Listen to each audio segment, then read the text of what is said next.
The last topic of this series is modules and exports. So let's get started. As you can see, we have two classes here, class person, which have a constructor and a walk method. Class students, which extends the person class. It also has a constructor where we call the constructor of the parent class. And it also has a method called codes. Now, since these classes are not what we can call practical classes, these are very basic just for this tutorial. Practically, classes can have multiple functions which can have multiple lines of code and complex logics. The constructors also are not very similar like these.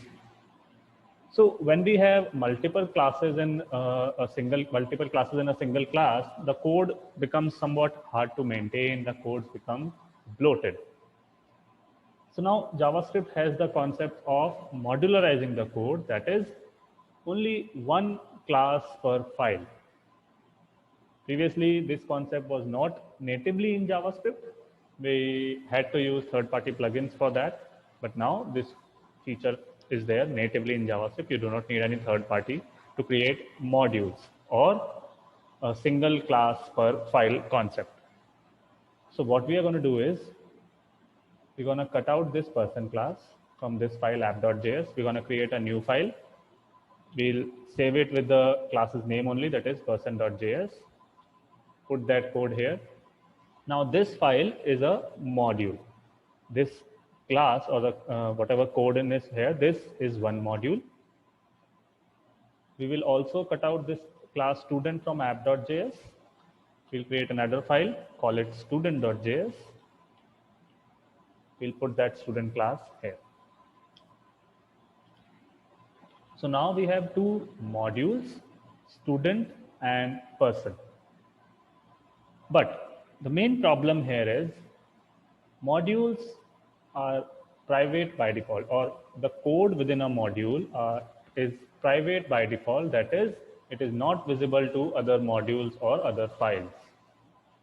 So what we're going to do is, if we want to use this constructor from person class or walk method from this class, we'll have to export this class so that these are visible to the outside world, that is to the other files, other modules. So what we're going to write export in front of this, export class person. Now we can use this constructor or name property, or we can use the walk method. Oh, we have a slight mistake here. This export class, since we are using the name property and walk method in student class, student is extending person, inheriting person. We want this module inside student class. We have exported person. Now here we're going to import it. The syntax for import is again very simple. Import, curly braces. Here we write the name of the module or class that we are importing. We are importing person class. That is this one.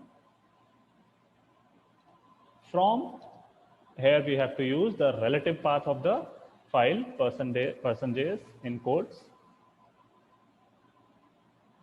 Now this is a different concept, semicolon.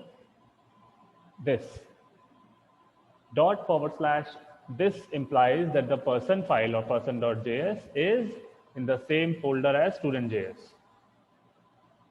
This is a new concept for us because till now what we have studied is that if the file that you are referencing is in the same file, is in the same directory, we just write the file name. But here we'll have to prepend it with dot and /.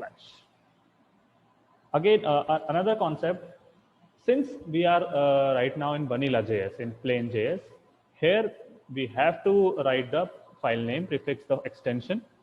When we'll go in React, when we'll write code in React, you need not write the extension. This will work. But since we are in vanilla, we'll write import person from person.js. What this line means that we are importing person module or person class from this file so that we can use properties and methods in here. And we will then import this student file or the student module in app.js. But as I've said, modules are private. We'll have to first export this. Then in app.js at the top, we'll write import. What we are importing student module or student class from dot / that means in this is in the same directory, student.js line termination. Just a recap what we have done. We have put this person class in a separate file or separate module. We have put student class in a separate module. Since this module was private, we wrote the word export so that it becomes visible to outside world. So we have exported person class, which we have imported in student class using this import person from person.js. So student class can inherit person class. Then we wrote export student class so that it becomes visible to the outside world, which we have imported in app.js, import student from student.js. So app.js now we can use properties and functions from student class as well as from person class. Let's see. If I create an object from student class, let s1 equal to new student. Student has a property name, a property degree, and a function course. If I can just access the function course here. Notice we are doing it in app.js, not in student.js.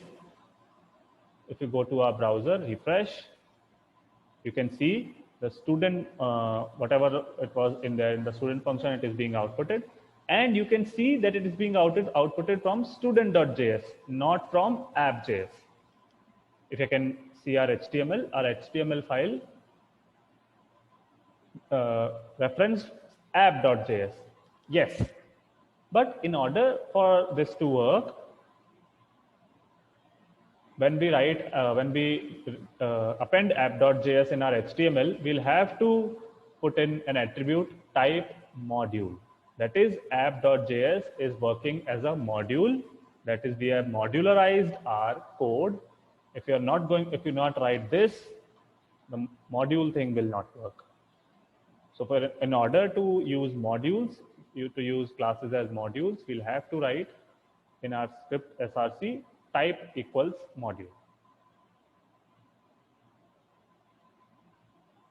Next, we're going to learn what are named exports and default exports. We now know how to modularize our code. We wrote this student class in a separate module, student.js. We wrote this person class in a separate module. As I've already told you that modules are private by default. So we wrote export with this class, we wrote export with this class so that these were available to us in our app.js. To take this further, let's create a function inside our student module. Let's name it sample. It has nothing right now, just a console log. This is a sample function. By default, this sample function will not be available to us in our app module. If you can try this, sample. We will not write s1.sample because sample is not from the student class. So this should not work. This should give us an error. Sample is not defined. It is there in the student module, but since it's private, it is not visible to the app module. We'll have to export it. Then we will have to import it in our app module. You can have multiple imports like this, sample. Now our sample function should return whatever console log it had console logged, like this. So this student module and the sample module that we imported, these are nothing but named module. That is, whatever we are exporting has a name.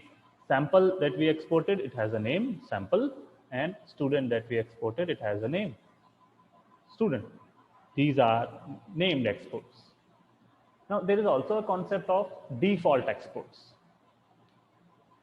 It is usually applied when we only have one module to export from a class from a file.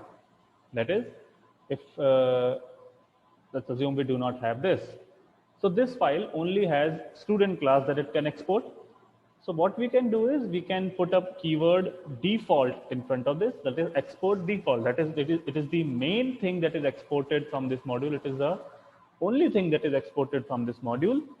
So we can write default. And in our app.js, since student is the default export, or you can say main export, the only difference between default and named export is with default export, you do not need these parentheses.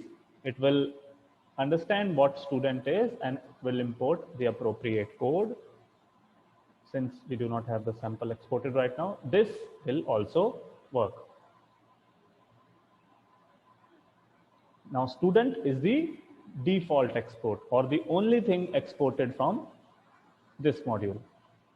You will find this named and default export used in abundance in React. That is why we are learning it here. To recap, named exports are which have a name. Things that we are export that have a name are named exports. Named exports are written inside curly braces like this. We also had sample.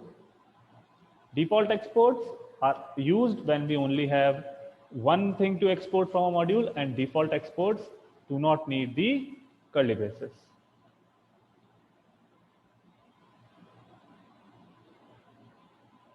That's all in this series. Thank you.